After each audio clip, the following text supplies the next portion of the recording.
I'm here with Mayor Tom King. Mayor, tell me about the degree you received today. Well, I received an honorary PhD in business management from the university. It was very exciting for me. Wow, congratulations. Thank you. One of the things that I know about you is that you believe that government should be run like a business. How do you mean? Well, a lot of times people say government efficiency is an oxymoron. I ran for council in my particular city because I thought the city could do a better job of running things like a business. I think a city council should be like a board of directors. A city manager should be the CEO, and you represent the stockholders, which are the taxpayers. And the idea is to run it in a profitable way.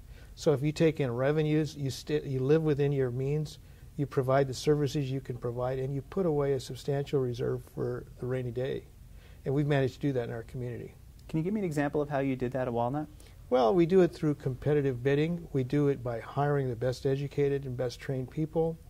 We do it by constantly doing strategic planning sessions. We look at our short-term goals, our long-term goals, and then we try to find ways to measure that and see, are we on track? Are we following our mission statement? Are we accomplishing that?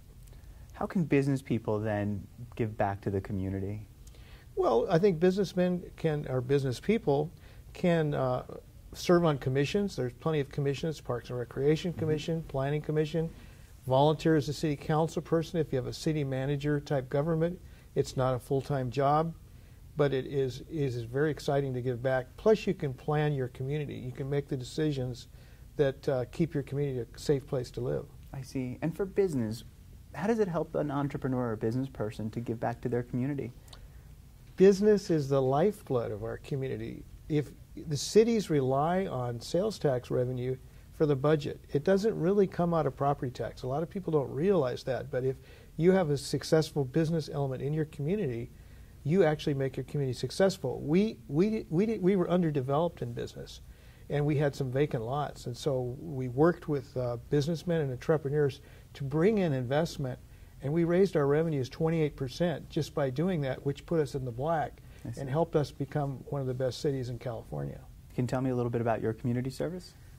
My community service, well, I was in the military. I worked LAPD for 30 years. I was a detective supervisor.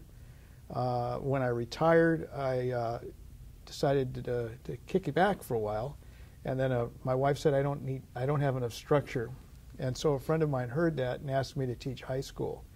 So I taught at a high school for a period of time. I taught forensic science and criminal justice, and then a friend of mine had a college similar to this one, and asked me to become a campus director. So I did that for a while. Now I'm pretty much a volunteer. I'm vice president of the local Meals on Wheels, which we actually run a little bit like a business. And give you an example. In Los Angeles, to get Meals on Wheels, it costs about $380 a month to service a family. Here we do it for under $100 a month because we don't have the overhead. We looked at it objectively as who do we have to pay, who's going to volunteer. We only have one paid employee. Everyone else volunteers their time, so it's very successful. And the other thing that I do that I find very satisfying is I'm a member of the California State Military Reserve, which is a volunteer unit that helps the National Guard. We deploy with the National Guard. We conduct their training. We do some of the dirty jobs like feeding them and watering them, but that allows the whole cadre to go through the training and not assign people to do some of those jobs they don't want to do. And it gives me a feeling of satisfaction of giving back to the servicemen who do so much for our country. I see. Sounds like a great life. Do you have any regrets? Yeah, I had one regret in life, and it was actually taken care of today. Like I said, I told you earlier, I had spoke at a university in Calamba, Laguna, business college in the Philippines, and a student asked me, what's the biggest regret in your life? And I had no hesitation in saying, I don't have an advanced degree. I just have a bachelor's degree. Go out, get that advanced degree, and you'll succeed. And it was kind of ironic because in the Philippines, I guess a beauty queen had just missed becoming Miss Universe by answering the question wrong, saying she had no regrets. So we all have regrets. And fortunately, this school helped me overcome that by granting me this honorary degree. Why is an advanced degree so important? Absolutely makes a difference, even in law enforcement. I had a successful career in law enforcement as a detective supervisor, but I will tell you that Many of the people that I trained, many of my partners went on to successful careers as chiefs of police. I can't think of one partner that isn't a chief of police somewhere because they got their master's degree or they worked on their doctorates. And I didn't. I was having fun arresting people, putting people in jail, and going to Little League games. But I always had that gnawing regret, gee, I could have done better. And truthfully, I made a heck of a lot less money in my career because I didn't get that advanced degree. I see. That's great advice. How about one other piece of advice for anyone listening and watching us? The answer for not asking is an automatic no.